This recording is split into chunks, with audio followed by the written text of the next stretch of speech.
May we have your reaction po doon sa naging hakbang ni Marcos Jr. to investigate contractors on the flood control project. Sa tingin niyo ma'am, mas dapat imbestigahan at panagutin ang mga kongresista na involved sa anomalous project kaysa sa mga contractors?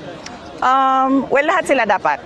No, hindi lang yung mga contractors dahil yung mga contractors ay mga tauhan din sila ng mga members of the House of Representatives. Kung maalala ninyo, meron akong ginawa na interview noon kung bakit ako umalis sa Department of Education. Binagyat ko doon na 2 tao lang ang nagde-decide sa budget ng Pilipinas. Yun ay si Martin Romualdez at si Zaldico. At yung mga kasamahan nila o mga grupo nila, kasama din nila yon sa paghati-hati noong budget ng Pilipinas. Dahil nakita namin yon sa Department of Education, nabanggit namin yon kay BBM na ganun ang ginawa, pero noon ay wala siyang reaction. Tapos bigla ngayon, meron na siyang reaction. Paniwala ko, ginagawa nila yan para lang sabihin sa susunod na baha na, tingnan nyo, may ginawa naman kami. Pinaghahandaan niya lang yung excuse niya para sa susunod na baha. Ang budget ng Pilipinas ay hawak lang ng 2 tao. Hawak lang siya ni Congressman Zaldico at ni Congressman Martin Romualdez. Yan ang katotohanan. Halimbawa ko dito, medyo mahaba ito, kaya pagpasensyahan mo. Ang halimbawa ko dito, sa DepEd muna tayo. Sa Department of Education, noong taong 2023, merong 5 billion na inapprove para sa classroom construction. Nagulat ako kasi merong mga lumapit na miyembro ng House na humihingi. Hinihingi nila yung 5 billion, parte ng 5 billion na budget. Wala kasi akong experience sa ganyan. At saka ang pagkakaintindi ko, pag inapprove na yan ng Office of the President, ibibigay na yan, pagdediretso na yun sa approval at trabaho ng Department of Education sa construction ng mga classroom. Nagulat ako, may humingi. Magkano ba ang amin dyan? Magkano ba ang amin dyan? So sinabi ko, hindi pwede ito. Kasi ang mangyayari nito, hindi magagawa ng Department of Education ang trabaho namin na mag-construct ng classroom ayon sa classroom backlog at sa prioritization base sa backlog at sa classroom construction. So sinabihan ko yung isang congressman, sabihan ninyo si Martin Romualdez na hindi pwede chap-chapin ang classroom construction na 5 billion. Kaya kung makikita ninyo sa budget proposal na approved ng Office of the President, 5 billion yon. Pero nung lumabas yung GAA o yung budget approved noong 2023, naging 15 billion siya.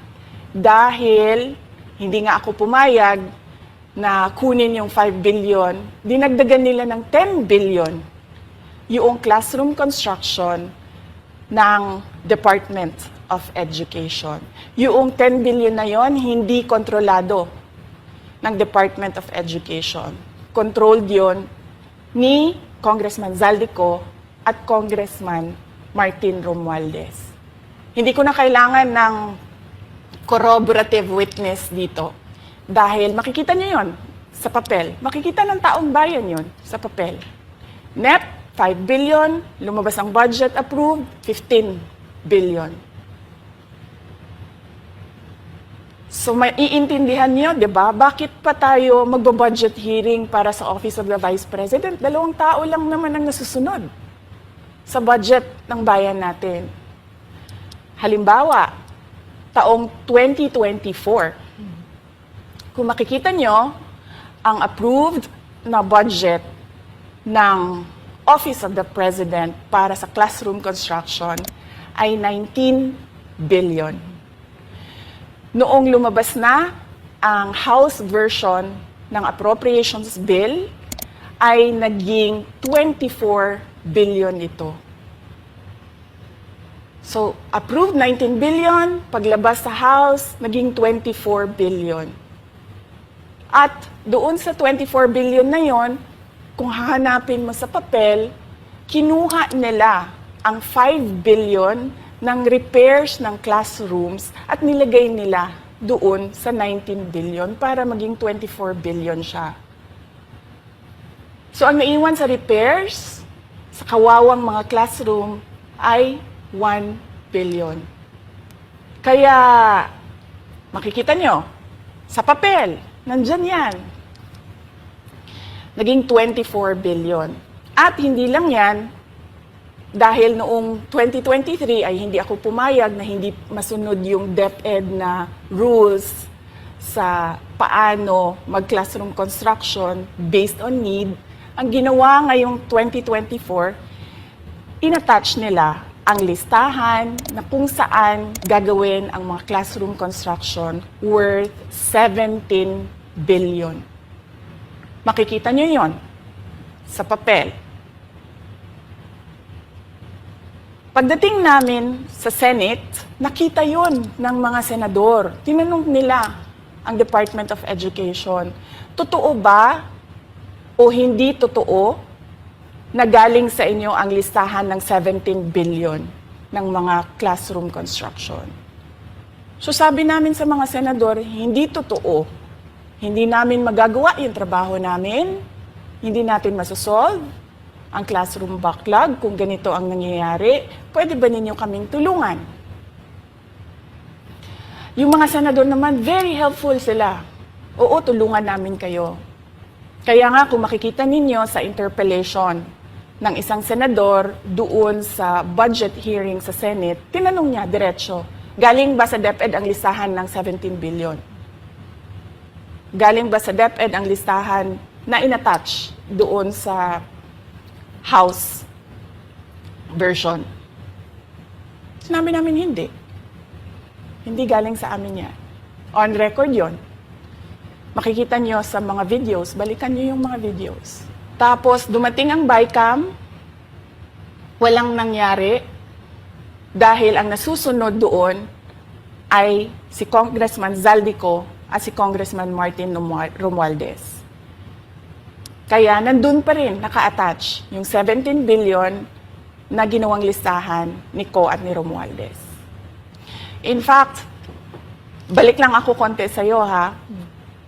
Kahit yung mga congressman, nakikita nila yung problema ng ginawa nila na pag-attach ng listahan sa budget. Kasi doon sa basic education hearing noong May 2024 ng House of Representatives, merong isang congressman nagreklamo, bakit ang tagal ng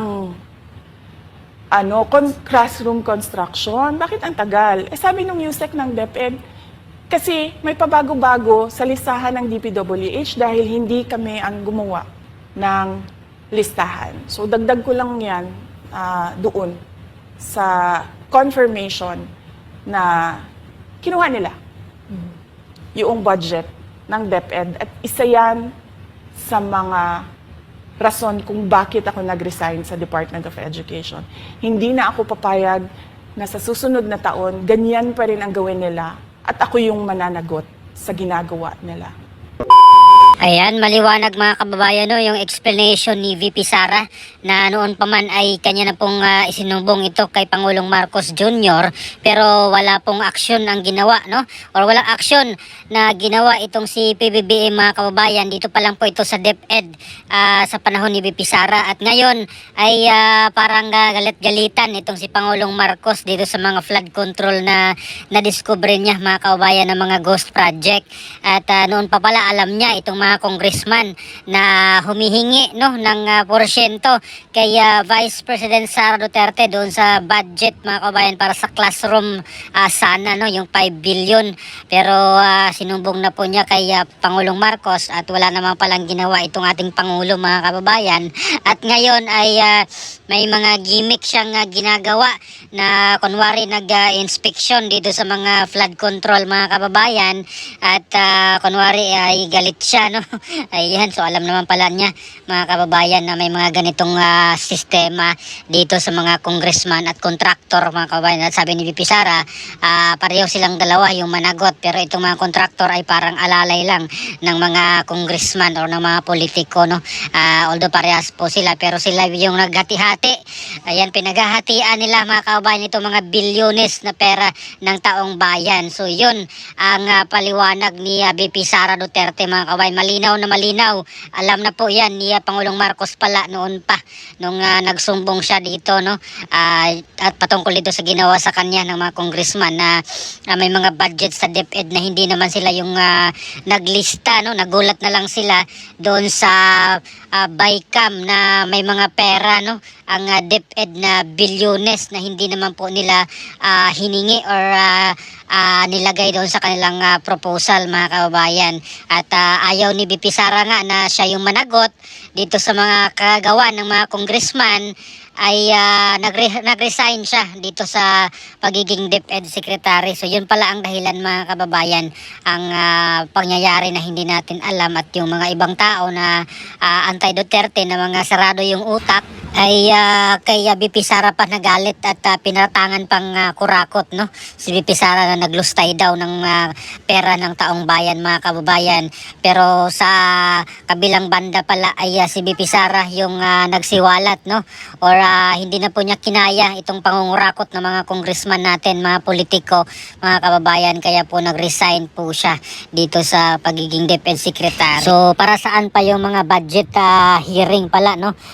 Ginigisa pa nila yung mga secretary ng mga departamento, no? At mga head of agencies dito sa ating gobyerno. Pero at the end of the day ay dalawa lang naman palang tao ang masunod kung ano-anong pinag-i-insert nila dito sa mga budget mga kababayan na hindi naman po nila hiningi. At pinangalanan nga po niya itong si Saldico at si Martin Romualdez, ang dalawang tao lang na may hawak dito sa budget, no? At si Saldico kasi yung appropriation chairman, no, nung nakaraang Congress, nung 19 Congress. Pero ngayon itong si Congresswoman Micaela Swansing, siya yung chairman ng House Appropriation Committee mga kababayan, no?